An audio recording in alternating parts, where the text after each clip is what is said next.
लाडकी बहीण योजनेमार्फत सर्वात महत्त्वाचं अपडेट समोर येत आहे। हे बघा, ज्या लाडक्या बहिणींना 1500 रुपये मिळाले, म्हणजे दर महिन्याला 1500 रुपये मिळतात, त्यांना काही टेन्शन नाही। त्यांना आता जून महिन्याच्या पहिल्याच आठवड्यात 1500 रुपये जमा होणार आहेत। म्हणजे आता एक गोष्ट सांगतो, कोणत्याही क्षणी तुमच्या खात्यामध्ये लाडक्या बहिणींनो 1500 रुपये येणार आहेत।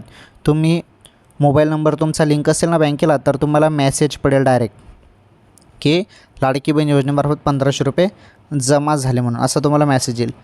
त्यामुळे एक काम करा, मोबाईलच्या मेसेजकडे लक्ष ठेवा। कोणत्याही क्षणी सांगता येत नाही, हप्ता तुमच्या खात्यामध्ये जमा होणार आहे। ओके, कारण कसं असतं, ज्या महिन्याचा हप्ता आहे त्या महिन्यात न देता त्याच्या पुढील महिन्यात हप्ता दिला जातो, आणि त्याचमुळे आता तुमच्या खात्यामध्ये हप्ता जमा होणार आहे। मे महिन्याचा हप्ता आता ह्या जून महिन्यात तुम्हाला दिला जाणार आहे। ओके लाडक्या बहिणींनो, ही सर्वात महत्त्वाची खुशखबर होती तुमच्यासाठी। व्हिडिओला लाईक करा, शेअर करा, चॅनल नक्की सबस्क्राईब करा।